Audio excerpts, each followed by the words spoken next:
눈이 와가지고 춥다고요? 예. 가을을 만끽하지 못하고 지나가서 참 아쉽습니다. 예. 가을마다 성도들과 함께 단풍을 즐기곤 했었는데 올해는 코로나 때문에 그 좋은 단풍을 즐기지 못하고 어느새 지나가 버리고 눈이 왔습니다. 예. 에베소서 2장 1절에서 10절까지 말씀입니다.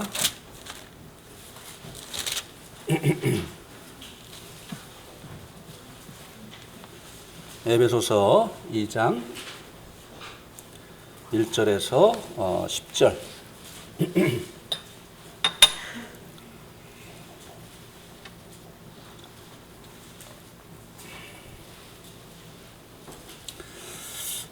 우리 교독을 하시도록 하겠습니다. 형제님들이 한 절, 자매님들이 한 절. 형제님들이 먼저 읽습니다. 시작. 그는 허물과 죄로 죽었던 너희를 살리셨도다.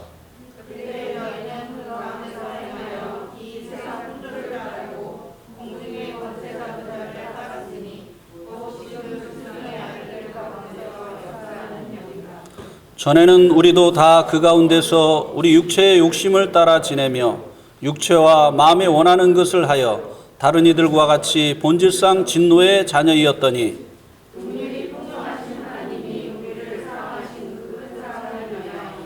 허물로 죽은 우리를 그리스도와 함께 살리셨고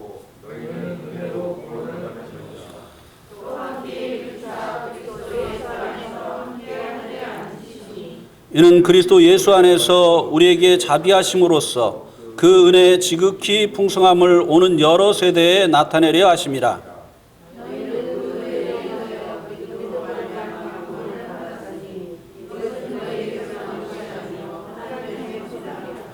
행위에서 난 것이 아니니 이는 누구든지 자랑하지 못하게 함이라.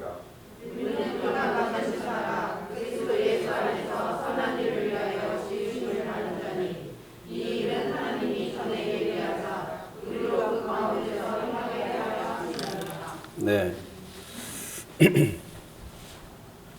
이 본문 내용은 수요일 날 우리가 성경 공부를 했었던 내용입니다. 그래서 그날 참석했었던 분들은 복습하는 의미가 되겠고요. 참석하지 못하신 분들은 중요한 말씀이기 때문에 이 말씀을 배우는 이런 기회가 되었으면 좋겠습니다.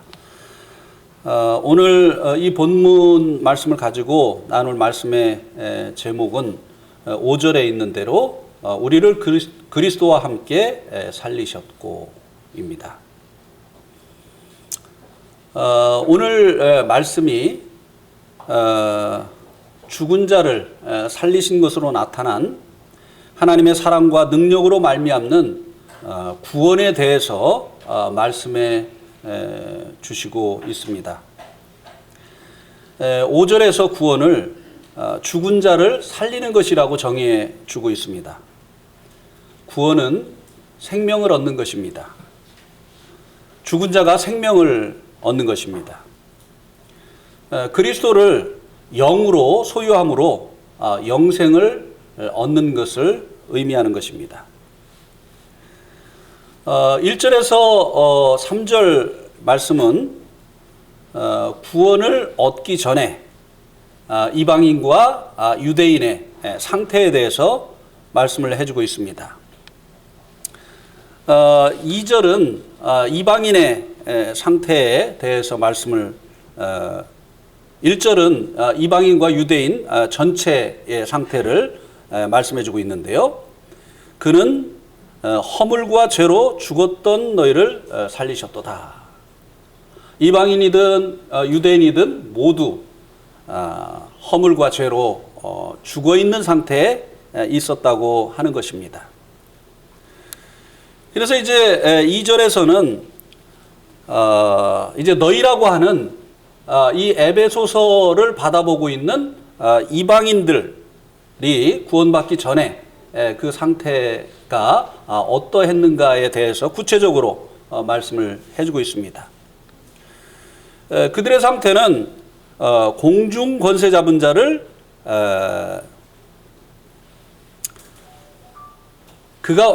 죄송합니다. 그들의 상태는 그 가운데서 행하여, 그 가운데라고 하는 것은 죽은 가운데서 행하여, 죽은 가운데서 행하여 이 세상 풍조를 따르고 공중 권세 잡은 자를 따랐다라고 하는 것입니다. 이 이방인들인 에베소 성도들이 구원받기 전에 이 세상 풍조를 따랐다라고 말씀해 주고 있는데요. 이 풍조라고 하는 말을 우리가 먼저 좀 이해를 해야 됩니다. 옛날 성경에는 이 풍조를 풍속이라고, 이 세상 풍속을 쫓았다, 풍속이라고 말씀해 주고 있는데요. 풍조, 풍속 똑같은 의미를 가지고 있는 단어입니다. 이 풍속이 결국은 문화를 만들고 문화가 결국은 문명을 형성하게 되지요. 그럼 이 풍조라고 하는 것, 이 풍속이 무엇을 의미하는가 하면 어떤 그 공동체가 가지고 있는 생활 습관이라든지 또 유행, 삶의 그 형태, 이런 것들을 풍속이라고 이야기를 합니다. 그런데 이런 이 풍속은요, 대부분 그 공동체의 정신세계를 지배하는 종교에 의해서 형성이 되어진다고 하는 것입니다. 우리나라의 이 풍속은 대부분 불교나 또 유교에 의해서 형성이 되어졌죠. 그렇죠? 한번 장례 문화를 장례 풍속을 한번 보세요. 이것이 대부분 다 유교에서 온 것인 것을 알 수가 있을 것입니다. 그러나 이제 세월이 지나면서 또 기독교 이제 문화가 우리나라에 들어오고 이렇게 하면서 이제 결혼 풍속은 많이 기독교의 영향을 받은 것을 우리들이 또 볼 수 있게 되지요. 네팔은 어떤 종교의 영향을 받았겠습니까? 힌두교. 힌두교의 영향을 받았기 때문에 그 장례라든지 장례 풍속이라든지 결혼 풍속이라든지 이런 것들이 힌두 그 교와 깊은 관련이 있는 것을 볼 수 있게 됩니다. 중동 지역은 어떨까요? 중동 지역은 어떤 풍속, 무엇에 영향을 받아서 그 풍속이 형성이 되어졌을까요? 이슬람교, 회교, 그죠? 서구권은요, 기독교의 영향을 받은 것이죠. 이렇게 이제 구원받기 전에 이 에베소 사람들을 비롯한 이방인들은 종교에 의해서 형성되어진 그 풍속을 쫓는다고 하는 것입니다. 그러나 이것은 하나님의 뜻이 아니죠. 사람을 지으신 하나님께서는 사람을 향하신 계획과 그리고 뜻을 가지고 계셨습니다. 그래서 사람은 지어진 피조물이기 때문에 지으신 하나님의 그 뜻을 구해야 되고 그리고 그 뜻 안에서 살아야만 되는 것입니다. 그런데 사람들이 하나님의 뜻이 아닌 이제 다른 종교에 의해서 형성되어진 이런 이 세상 풍속을 쫓았다고 하는 것입니다. 그 결과로 인해서 어떤 일이 일어나게 되어졌는가 하면요, 공중 권세 잡은 자를 따르는, 이것은 이제 말 그대로 이 공중의 권세를 잡은 자, 곧 사단을 의미하는 것이죠. 이 세상 풍속을 쫓은 결과로 인해서 결국은 사단을 쫓게 되어지는, 하나님을 떠나서 이제 사단을 쫓게 되어지는 이런 결과가 발생을 하게 되어졌다고 하는 것입니다. 이것을 우리가 뒤집어서 생각해 본다면요, 사단은요, 이 세상 풍속을 통해서 사람들을 자기의 추종자로 만든다고 하는 것입니다. 그래서요, 이 그리스도인들은요, 이 세상 풍속을 쫓지 않습니다. 이 세상 유행이라든지 또 이 세상 사람들이 쫓아가는 그 세상 종교로 인해서 형성되어진 그런 풍속들을 쫓아가지 않는다고 하는 것입니다. 우리가 주님을 만나고 나면 유교에 의해서 형성되어진 이 제사라든지 이런 것들 우리가 쫓아가지 않지 않습니까? 왜요? 이제는 주님을 쫓아가야 되기 때문에 이 세상 풍속을 쫓다 보면 결국은 이 세상 신인 이 사단을 쫓게 되어지는 그런 결과가 일어나기 때문에 이 세상 풍속을 쫓지 아니하고 이제 주님의 그 말씀을 쫓아가게 되어지는 것입니다. 그리고 이제 그 사단을 이제 2절 마지막 절에 어떻게 설명을 해주고 있느냐면요. 지금 불순종의 아들들 가운데서 역사하는 영이라고 말씀해 주고 있습니다. 불순종의 아들들 가운데서 역사하는 영. 예. 이제 하나님의 뜻이 아닌 이 세상 풍속을 쫓는 것, 이것이 불순종입니다.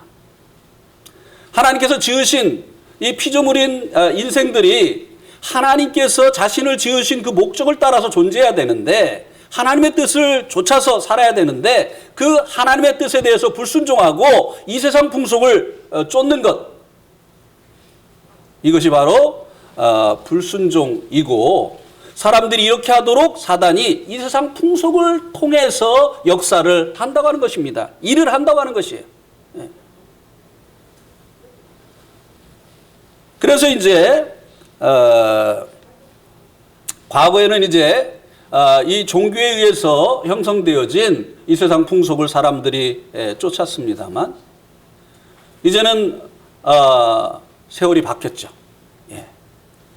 그래서 이제 지금은 사단이 이제 이 봉건 사회가 이제 붕괴가 되면서 산업혁명이 일어나고 그리고 이제 민주주의가 들어오게 되어지면서 사람들이 무엇에 관심을 갖게, 사단이 무엇에 관심을 갖게 했느냐면요. 돈에 대해서 관심을 갖게 되어졌습니다. 그래서 사단이 이제는요, 이 사람들이 살아가는 그 목적이 또 마치 이 땅에 태어난 그 이유가 이제 부자가 되는 그것인 것처럼 사람들이 이 부를 추구하면서 살도록 사단이 사람들을 종용을 하게 되어진다고 하는 것입니다. 하나님이 지으신 그 목적이 아닌 돈을 쫓아서 이 부를 추구하면서 사람들이 살아가게 되는데 사단이 이렇게 하나님의 뜻에 불순종하는 이 불순종의 그 아들들 가운데서 역사를 하고 있다고 하는 것입니다. 또 이제 먹고 살만하니까 열심히 일을 해서 먹고 살만하니까 요즘 사람들은 어디에 관심을 갖습니까? 레저. 그래가지고 이제 많은 젊은이들이 이제 남는 시간을 이제 재충전을 위해서 이제 보내야 되는데 이 레저가 그냥 삶을 전부 잠식시켜버리는 이런 이제 형태로 이제 젊은 사람들의 이 삶이 나타나고 있는 것을 보죠. 대표적인 게 무엇입니까? 게임이죠. 게임. 완전히 그냥 게임의 종이 돼가지고 자기의 삶을 재충전하고 그리고 이제 풍요로운 삶을 살기 위해서 있는 것인데 오히려 그것의 종이 되어서 사단이 그것을 가지고 사람들을 이제 몰고 가고 있는 이런 현상들을 보게 됩니다. 많은 사람들이 이런 게임의 종이 됐어요. 그렇습니까? 안 그렇습니까? 사단이 이렇게 사람들을 자기가 원하는 방향으로 몰고 간다는 거예요. 생각할 틈을 주질 않는 거예요. 내가 누구인가? 내가 왜 태어났는가? 하나님께서 나를 지으신 목적이 무엇인가? 이런 거 생각할 겨를을 주질 않는 거예요. 틈만 나면은 게임을 해야 되기 때문에.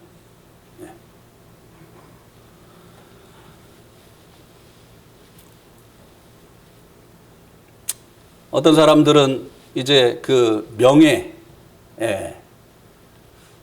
자기의 이름을 위해서 살아가도록 사단이 이제 부추기죠.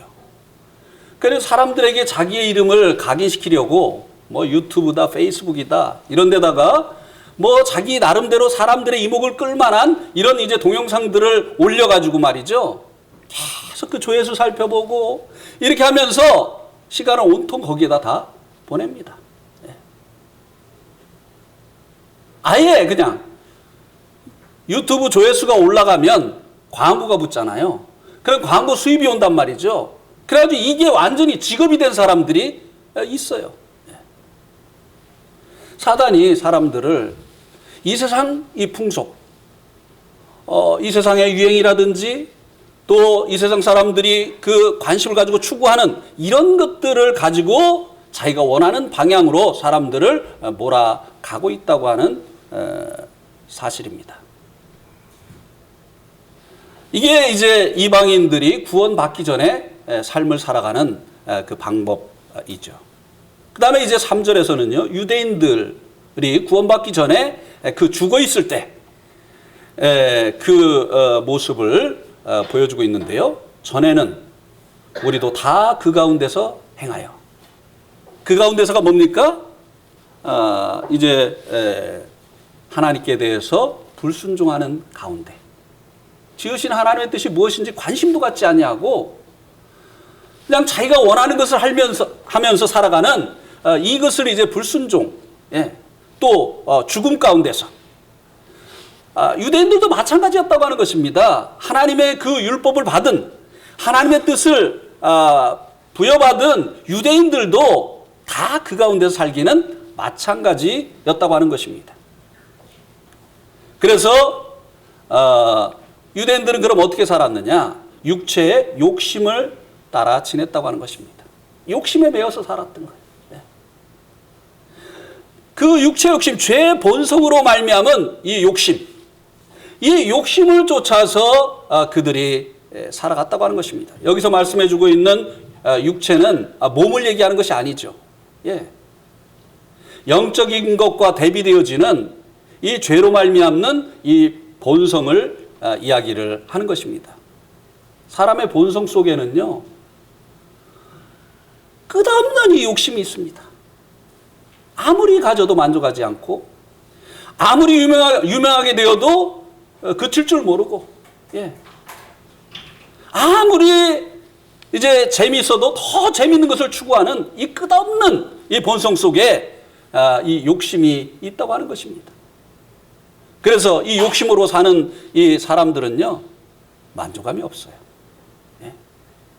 자, 보세요. 지금 사내 못 사내 애도요, 과거보다 얼마나 잘 삽니까? 얼마나 잘 살아요? 너무 잘 살잖아요. 네팔에 가가지고요, 제가 한국을 소개하는 그 비디오를 가져가서 이 한국을 보여줬습니다. 그랬더니 못 보던 장면이죠. 어이구 세상에, 길 위에 길이 있네. 고가도로. 아니 땅속으로 기차가 다녀?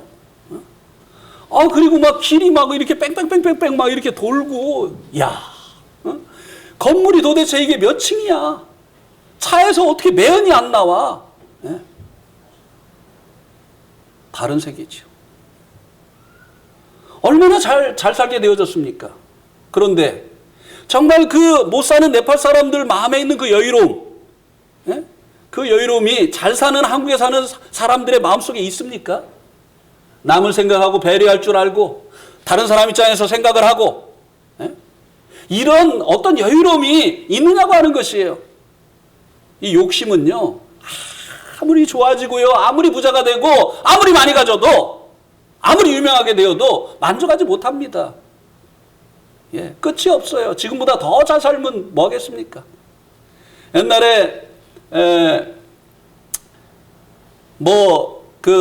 저희 초등학교 때 만불 시대가 온다고 그랬어요. 만불 시대. 야, 만불이라니. 만불. 근데 만불 시대 이미 지나갔죠. 그 다음에 또 2만불 시대가 온다고 했습니다. 참 꿈의 수였죠. 근데 2만불 시대 지나갔죠? 이제는 3만불 시대. 이제 3만 불 시대가 되면은 골프가 탁구처럼 일반화된다고 합니다. 예. 지금은 이 골프가 아직은 부르주아의 부르주아의 스포츠로 인식이 되고 있죠. 예. 그런 거 누리고 한다고 해서 우리 마음 가운데 만족과 기쁨이 오는 것은 아니라고 하는 것이에요. 왜요? 욕심이 끝이 없기 때문에. 하나님의 그 말씀을 받은 이 유대인들조차도 그 말씀을 쫓아서 산 것이 아니라 그들도 육체의 이 본성 속에 있는 욕심을 채우려고 욕심을 쫓아서 살았다고 하는 것입니다.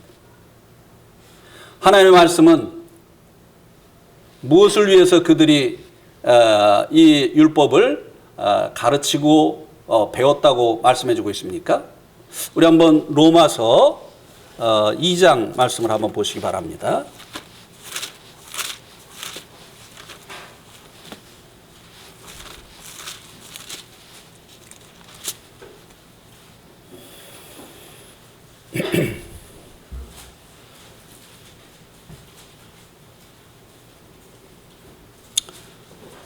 이 장 1절 그러므로 남을 판단하는 사람아 누구를 막론하고 내가 핑계하지 못할 것은 남을 판단하는 것으로 내가 너를 정죄함이니 판단하는 내가 같은 일을 행함이니라. 이 율법을 열심히 공부하고 그리고 또 가르치고 하는 그 목적이 그 말씀대로 살려고 해서가 아니라 그 말씀을 가지고 다른 사람을 판단하는 데 사용하려고 했다고 하는 것입니다. 자기들의 삶의 지침으로 그것을 삼은 것이 아니라 그 말씀으로 다른 사람들을 판단하는 데만 사용을 했고 또 자기가 이렇게 하나님의 말씀을 잘 알고 있다라고 자기를 자랑하는 데에만 사용을 했었다고 하는 것입니다. 그리고 삶은 무엇으로 살았다고요? 육체의 욕심을 따라서. 구체적으로 욕심을 따라서 살아가는 것을 자 3절 그 다음 말씀에 보면 육체의 욕심을 따라 지내며 육체와 마음에 원하는 것을 하여 육체와 마음에 원하는 것을 하였다. 여기서 육체는 몸입니다. 아주 이 질이 낮은 삶을 살아가는 사람들이 육체의 욕구를 따라서 살아가죠. 그죠? 쾌락을 추구하고 방탕하고 한 이런 삶을 사는 사람들. 그냥 몸의 요구대로 게으르고 자고 싶으면 자고 절제가 안 돼요. 그냥 낮에도 자고 밤에는 또 잠을 안 자고 그냥 뭐를 하는지 그렇게 하고 말이죠.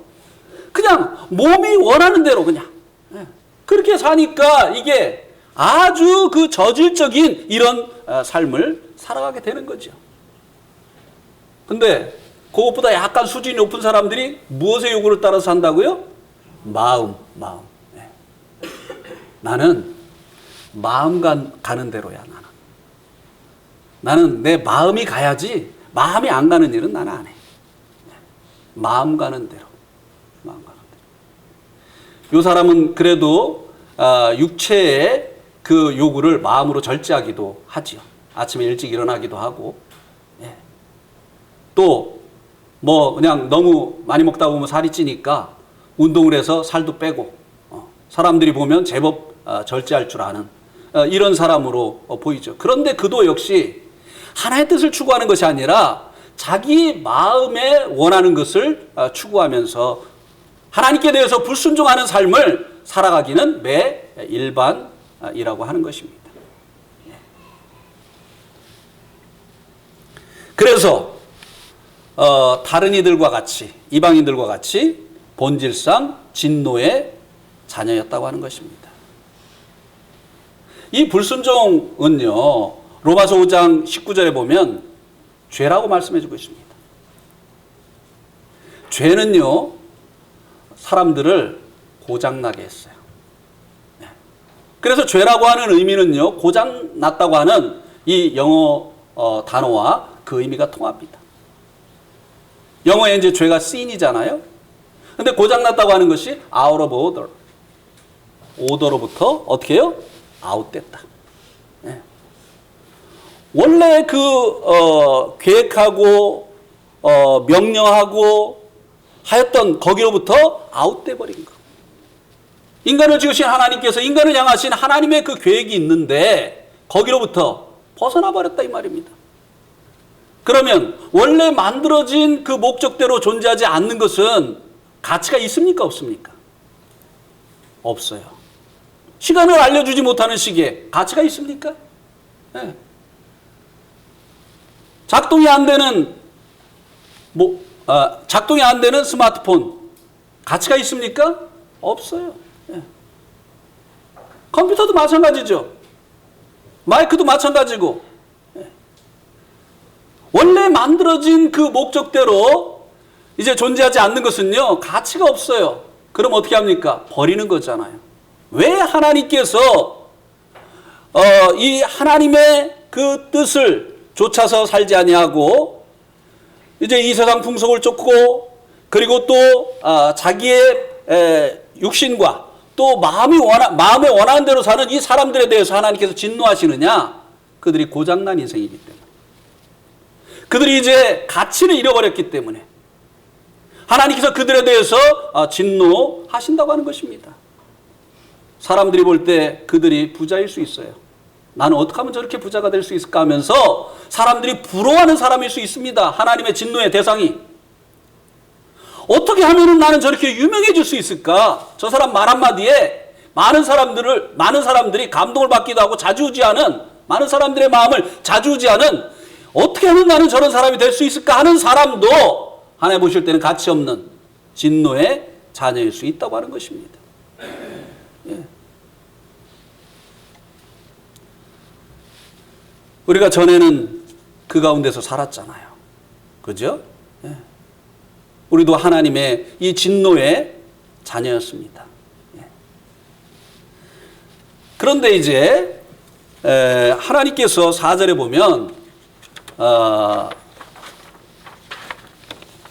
4절 5절에서 하나님께서 우리를 구원하시는데요. 4절은요.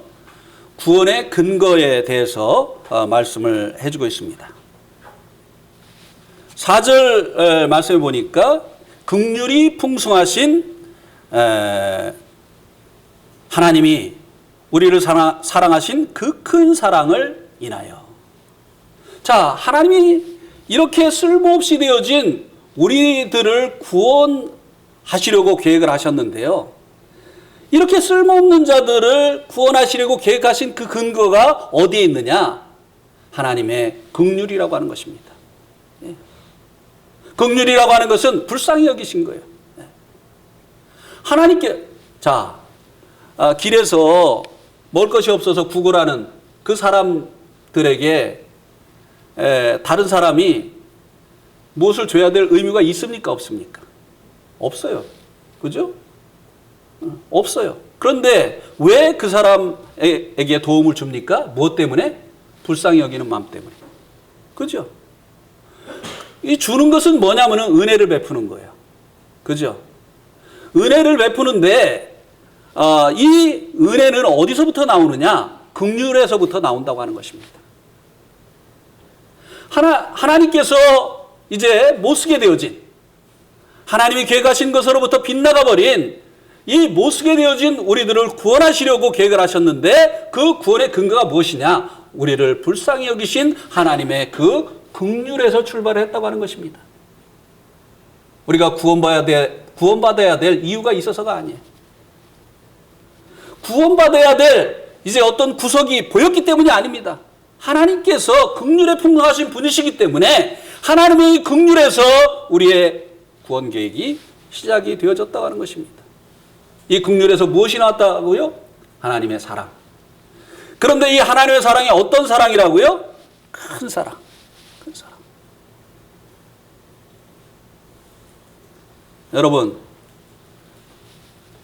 여러분을 그 모욕하는 것처럼 참기 힘든 거 없죠. 그죠? 네. 나에게 피해 주는 것 중에 나를 모욕하는 것처럼 진짜 이가 갈리고 말이죠.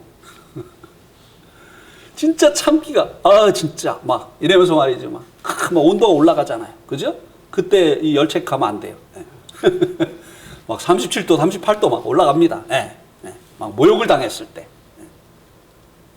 근데 이방인들이 하나님을 무엇으로 바꿨다고요? 사람과 금수와 버러지 형상으로. 이거 하나님 모욕한 겁니까? 아닙니까?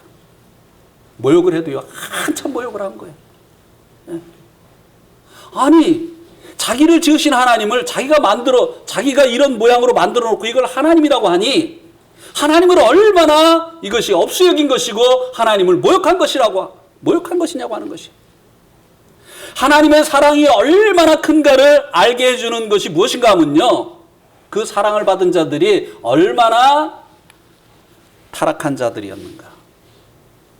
하나님의 그 진노가 쏟아 부어져 마땅한 자였는가 라고 하는 것을 통해서 하나님의 사랑이 얼마나 큰 사랑이었는가를 알게 된다고 하는 것입니다. 이 우상은요, 이 인본주의자들이 만들어내는 것입니다. 우상은 뭐예요? 신을 자기의 소원을 이루어주는 수종자로 만드는 거잖아요. 우리가 하나님의 수종자인데, 하나님이 우리를 지으셨는데 사람이 신을 만들어 놓고요, 신에게 자기가 원하는 것을 이루어 달라고 시키는 거예요. 얼마나 하나님을 모욕하는 겁니까? 그런 자들을 사랑하셨으니까 하나님의 사랑은 어떤 사랑이에요? 큰 사랑이에요. 유대인들을 향한 사랑은 얼마나 더 큰 사랑입니까? 자기들을 구원하려고 보내주신 그 주님을 영접지 아니하고 어떻게 했습니까? 오히려 그 예수님을 십자가에 못 박아 죽였잖아요. 제가 수요일 날도 말씀을 드렸습니다만, 자기 아들을 죽인 사람을 자기의 양아들로 삼은 그 손양원 그 목사님 이야기 아시죠? 여러분은 만약에 여러분의 그 사랑하는 아들을 죽인 사람을 보면, 만약에 누군가 여러분의 아들을 죽였다고 한다면 그 사람을 보면 어떡하겠습니까? 안 보이면 찾아내서라도 어떻게 요절을 내야 되는 거 아니겠어요? 그 금쪽 같은 내 아들을.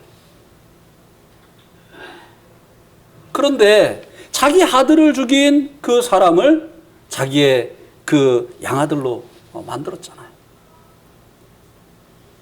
그러니까 이 사랑을 받은 사람이 얼마나 사랑을 받기에 합당치 않은 자인가를 보면 그 사랑이 얼마나 큰 사랑인가를 알 수 있게 되어진다고 하는 지금 말씀을 드리고 있는 것입니다. 하나님의 아드님을 십자가에 못 박은 유대인들을 하나님께서 사랑하셨으니 그 사랑이 큰 사랑이 아니고 무엇이냐고 하는 것입니다. 그래서 이제 5절에 보면 구원을 하나님께서 이제 하셨는데요. 여기 보니까 허물로 죽은 우리를 그리스도와 함께 살리셨고, 너희는 은혜로 구원을 받은 것이라.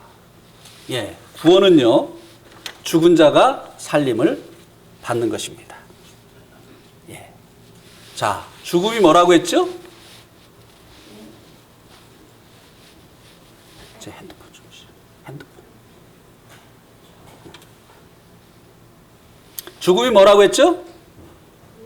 예, 분리. 생명으로부터의 분리. 예. 자, 이게 지금은 살아 있습니다. 그죠? 작동하고 있어요. 살아서. 예, 살아 있습니다. 요거를 제가 죽이겠습니다. 예.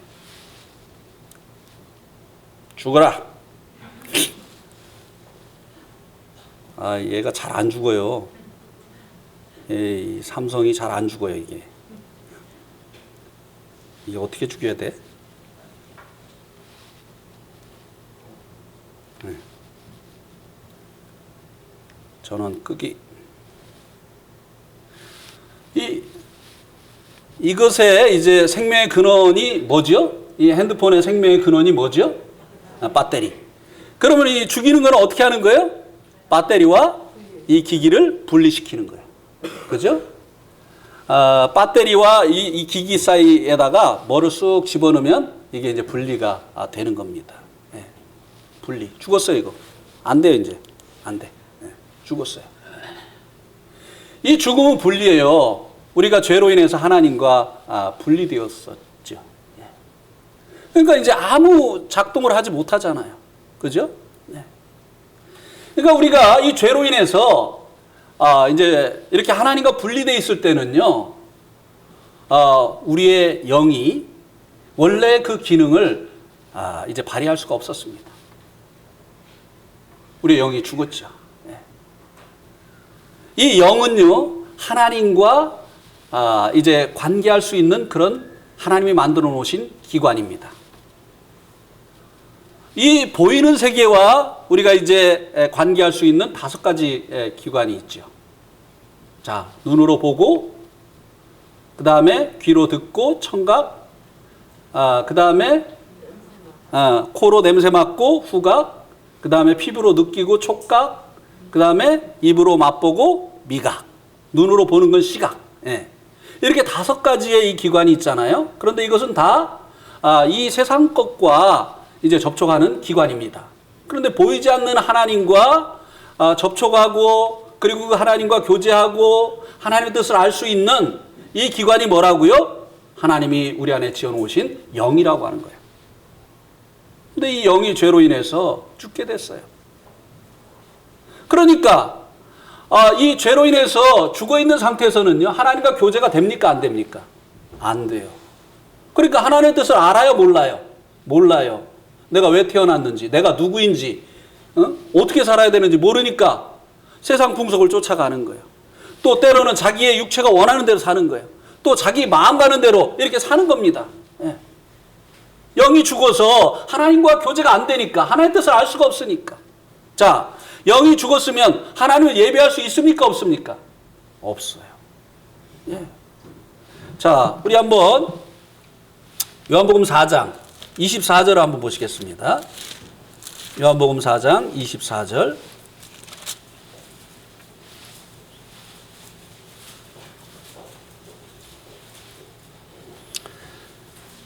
하나님은 영이시니 예배하는 자가 영과 진리로 예배할지니라. 하나님은 영이시기 때문에 예배하는 자가 무엇과 무엇으로 예배를 하라고요? 영과 진리로. 여기서 이제 말씀해주고 있는 이 영은 the spirit이 아니에요. 성령님이 아니에요. 그냥 스피릿이에요. 우리의 영. 왜? 이 영이 살아있지 아니하면요, 하나님과 교감할 수가 없어요. 이 핸드폰이 죽어 있으니까 저기서 이제 여러 가지 그 정보를 보내는데 받을 수가 없어요. 그죠? 이렇게 이제 영이 죽어 있었기 때문에 우리는 하나님과 교제할 수도 없었고, 그리고 하나님 예배할 수도 없었고, 하나님의 뜻을 알 수도 없었다고 하는 것입니다. 그런데 죽은 우리의 영을 하나님께서 살리셨어요.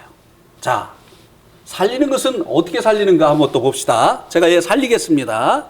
자, 살아라. 사는 건 빨리 사네. 자, 이 살아나고 있어요. 살아나고 있습니다. 어떻게 이게 살아난 거죠?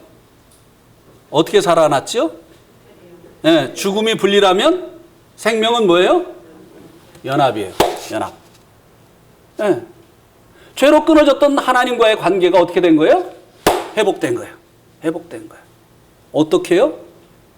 우리가 복음을 듣고 예수님을 영접할 때 성령님께서 우리 안에 들어오셔서 우리가 하나님과 연합되어지는, 함께하는 이런 이제 생명의 역사가 일어나게 되어지는 거예요. 우리가 이렇게 죽었던 우리가, 하나님과 관계가 끊어졌던 우리가 복음을 듣고 예수님을 믿음으로 말미암아 이제 하나님과 이제 관계가 회복되어지는, 연결되어지는, 생명을 얻는 이 같은 역사가 일어나게 되어졌다고 하는 것입니다. 그 다음부터는 이제 영이 작동하기 시작하지요. 하나님의 음성을 들을 줄 알게 되고, 하나님과 교제할 수 있게 되어지고, 그리고 이제 하나님을 예배하게 되어지는, 영으로 예배하게 되어지는. 예배하기 위해서 우리가 천국에 갈 필요가 없습니다. 왜냐하면 영으로 우리가 이제 하나님을 인식할 수 있기 때문에, 그 하나님 앞에 예비할 수 있기 때문이라고 하는 것입니다. 이렇게 이제 죽었던 우리를 하나님께서 살려 주신 것. 이것이 뭐라고요? 은혜로 구원을 받은 것이다 이 말입니다. 하나님의 은혜의 핵심은 뭐냐? 그러면 하나님의 은혜의 핵심은 뭡니까? 바로 주 예수 그리스도예요.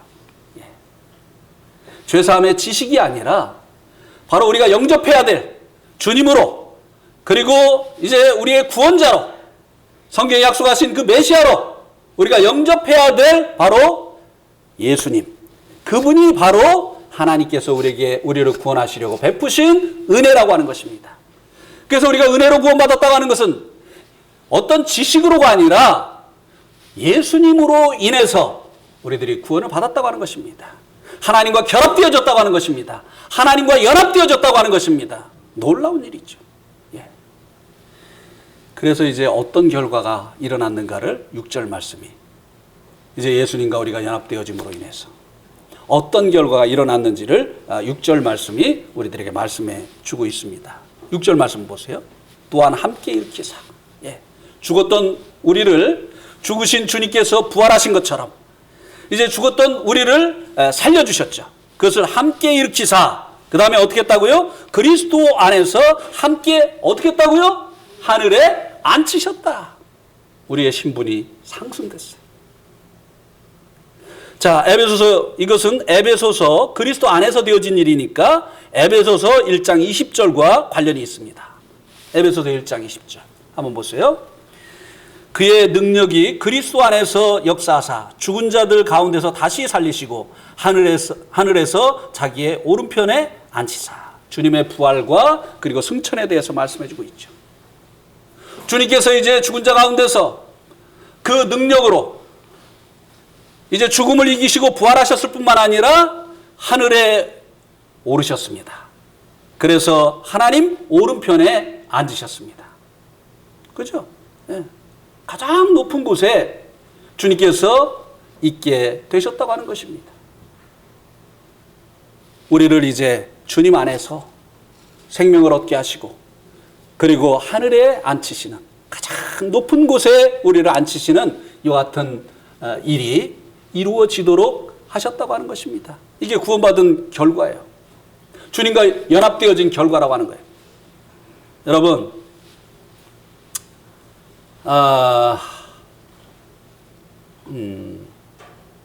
여자들이요, 이제 혼자 살다가 이제 결혼을 하면요, 남편의 그 신분을 따라갑니까? 안 따라갑니까?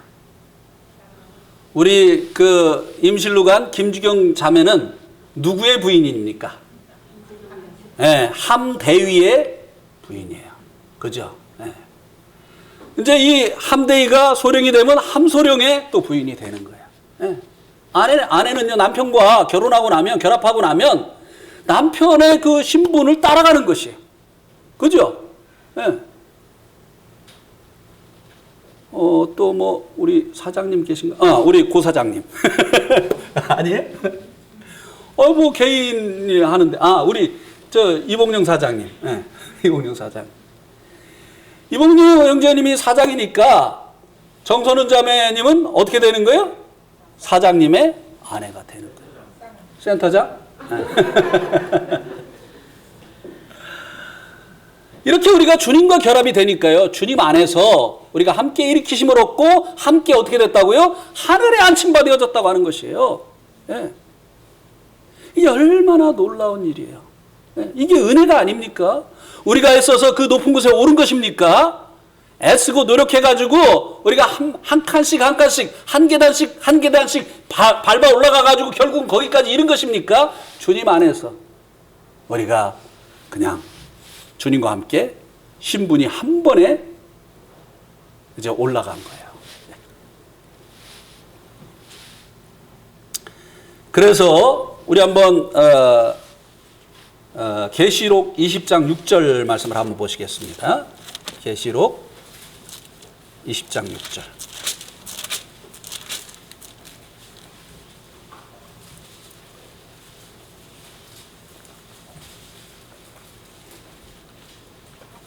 한번 같이 읽어보실까요?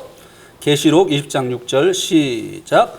이 첫 번째 부활에 참여하는 자들은 복이 있고 거룩하도다. 둘째 사망이 그들을 다스리는 권세가 없고 도리어 그들이 하나님과 그리스도의 제사장이 되어 천년 동안 그리스도와 더불어 왕노릇. 가장 높은 사람이 누굽니까? 왕이잖아요. 근데 우리가 천년 동안 이 천년 왕국에서 무엇을 한다고요? 왕노릇. 하늘에 앉히셨어요. 그리스도 안에서 우리를 가장 높은 곳에 앉히셨습니다. 예? 남편이 왕이면 부인도 왕인 거예요. 예. 이름은 왕비지만 예. 남편이 왕이면 부인도 왕노릇 하는 거예요. 남편이 대이면 부인도 대이예요. 아니, 남편이 대이면요 부인은 소령이더라고요. 그거 군대 안 갔다 온 사람들은 몰라요 무슨 말인지. 예. 어쨌든 예. 주님께서 가장 우리를 높은 하늘에 앉히셨다고 하는 것입니다. 자, 히브리서 12장 22절 23절도 한번 보겠습니다. 히브리서 12장 22절 23절.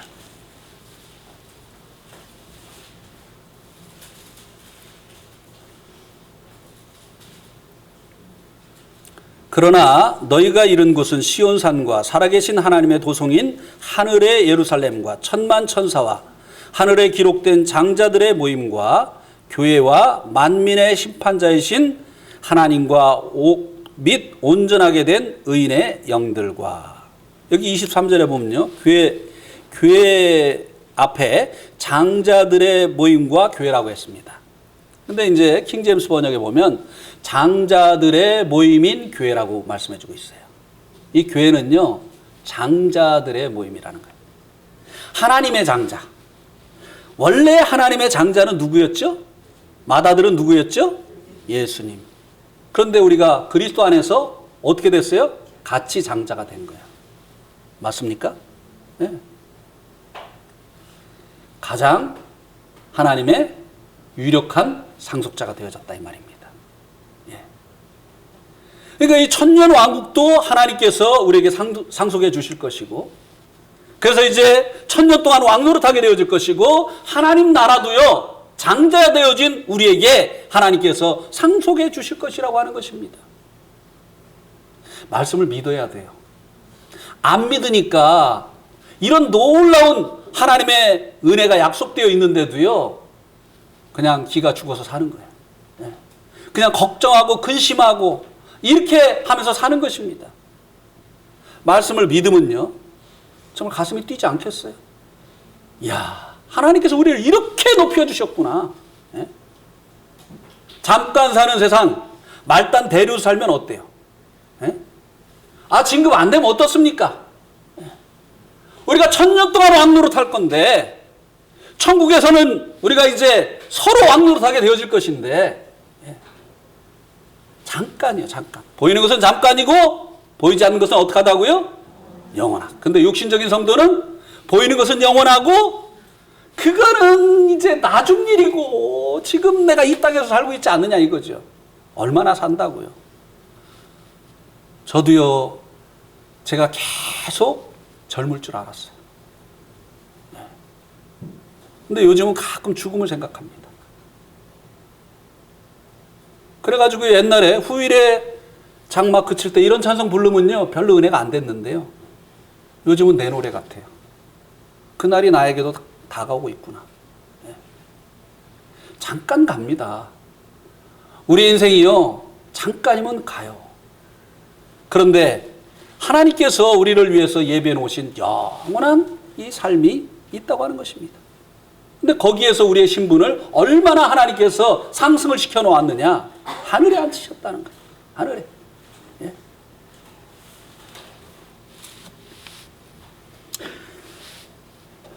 그래서 이제 우리는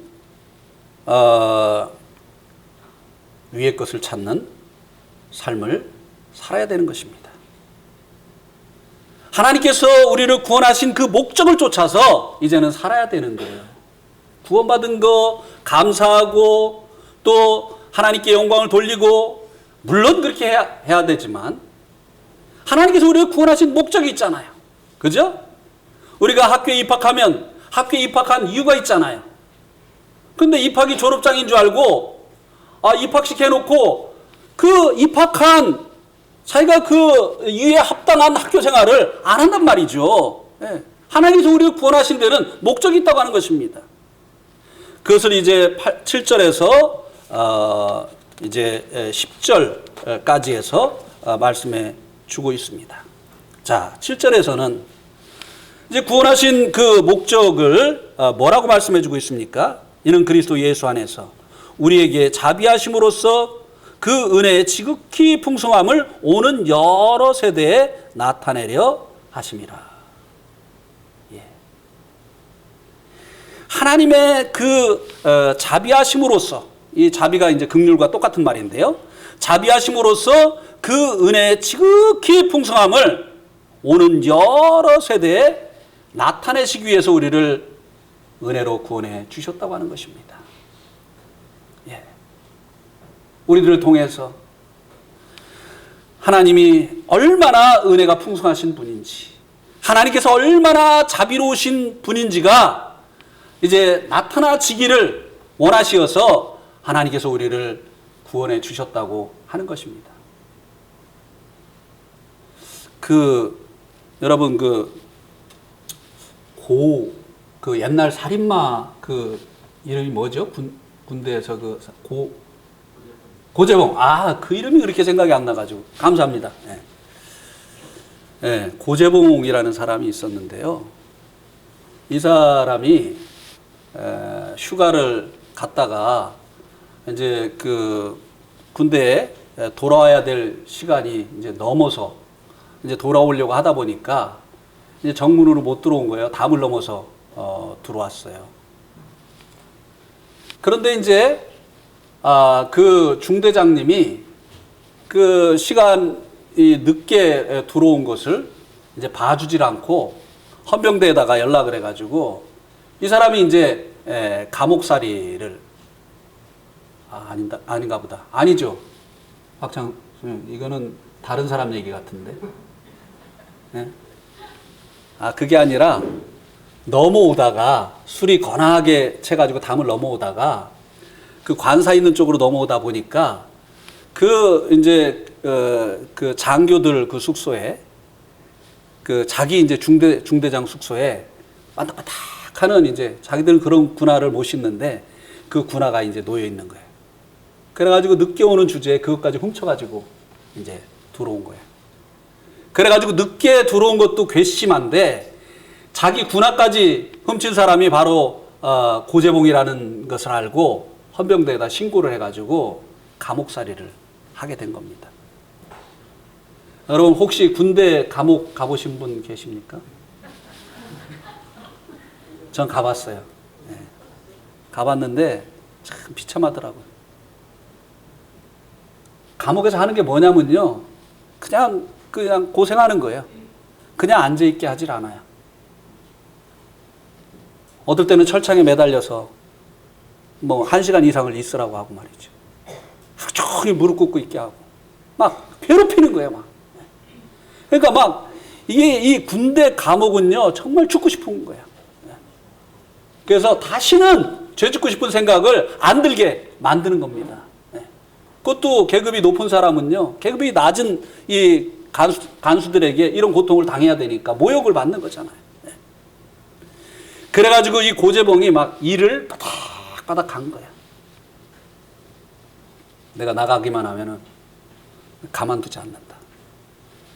그래가지고 이제 이 감옥 그 정해진 형을 다 살고 돌아와가지고 바로 도끼를 들고 그 중대장 집으로 간 거예요.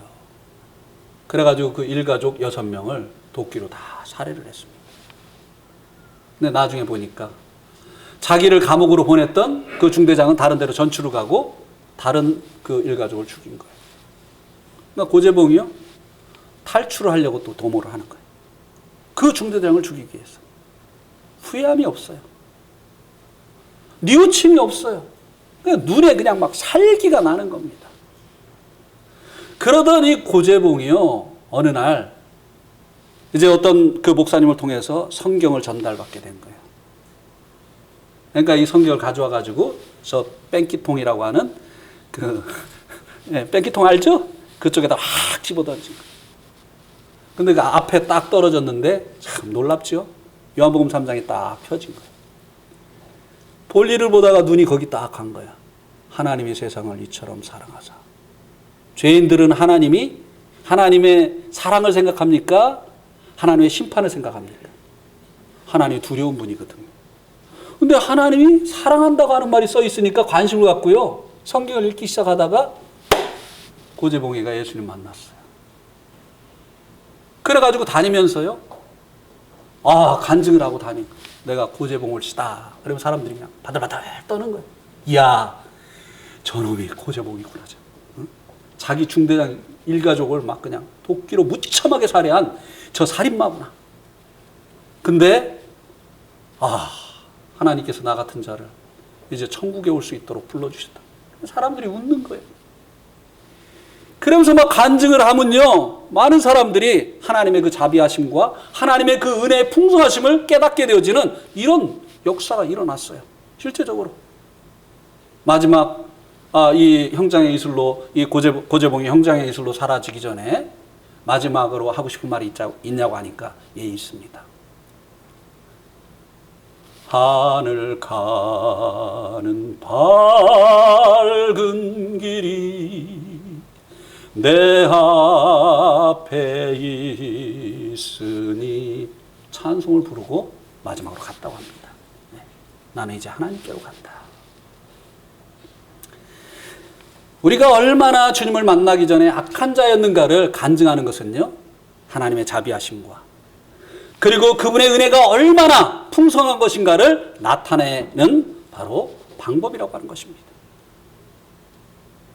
그래서 우리의 약한 것을 자랑해야 돼요.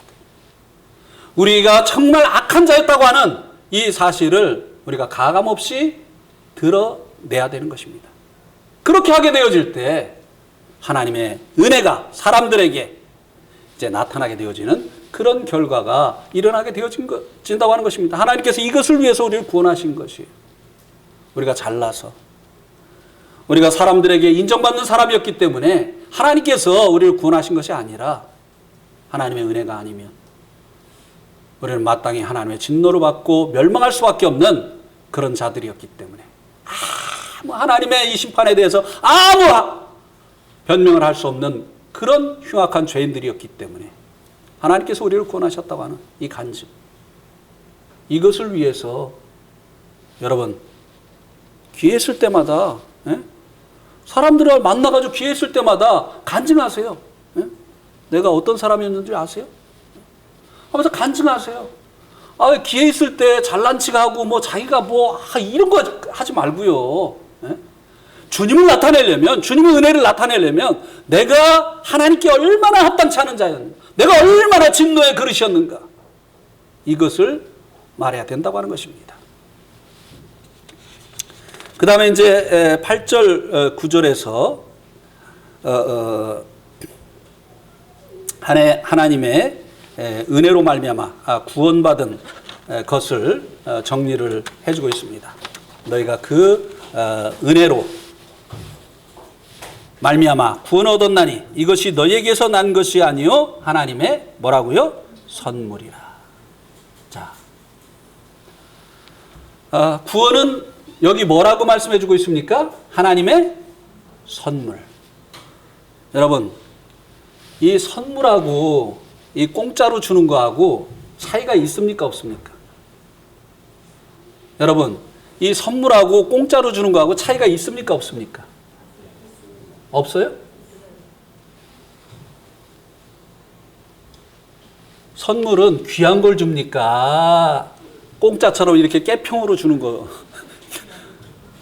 네? 선물을 이렇게 깨평으로 자기도 안 쓰는 거, 이런 거를 선물 주는 사람이 있습니까?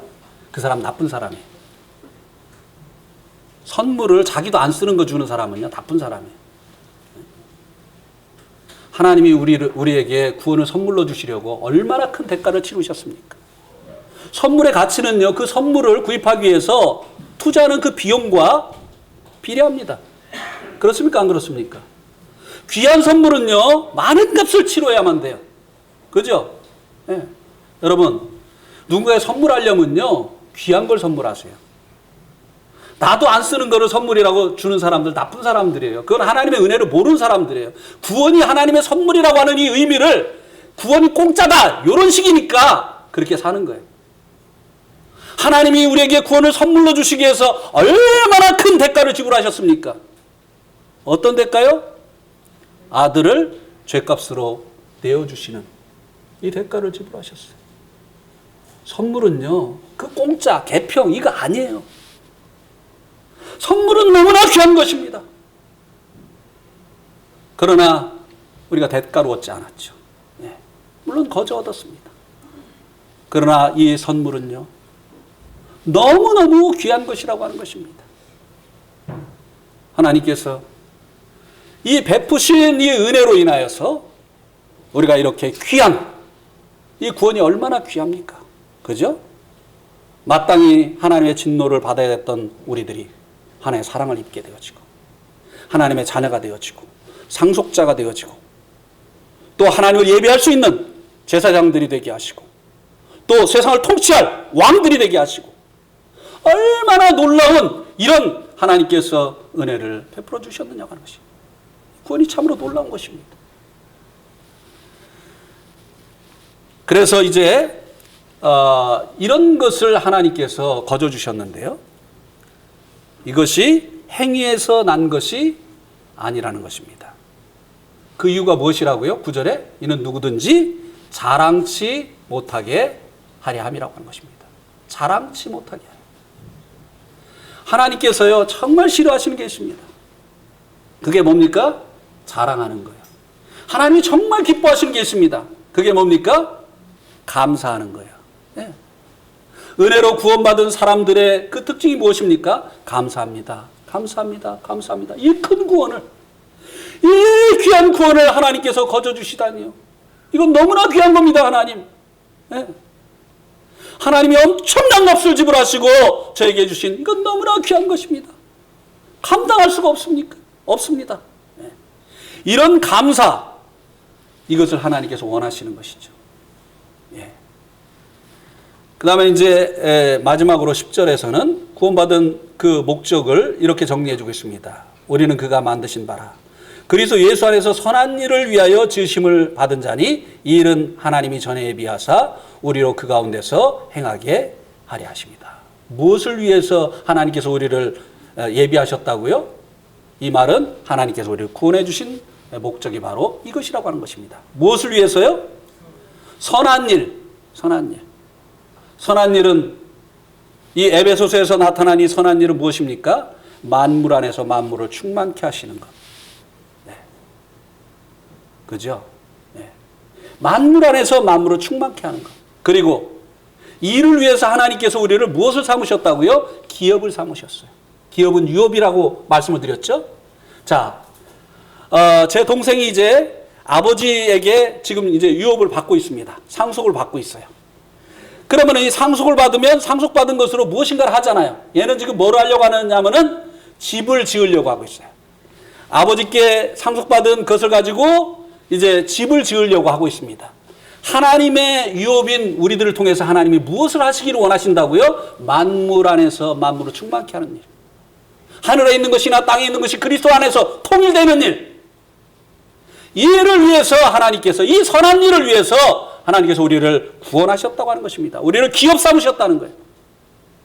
하나님이 우리의 기업이 되시기도 하시지만 우리가 하나님의 이 일을 기업으로 하나님께서 택해 주셨다고 하는 것입니다. 그리고 여기에 나와 있지 않지만 또 한 가지 선한 일이 있죠. 그것이 무엇입니까? 우리가 예수 그리스도를 닮아가는 일입니다. 믿음으로 말미암아 의롭다함을 얻은 우리가 이제 점도 흠도 없는 거룩한 아들을 닮은 이런 자들이 되어지는 것, 성화가 되어지고 그리고 영화롭게 되어지는 것, 이것이 바로 하나님께서 우리를 구원하셔서 이루시기를 원하시는 선한 일이라고 하는 것입니다. 아멘. 네, 오늘 말씀 여기까지 드리도록 하겠습니다.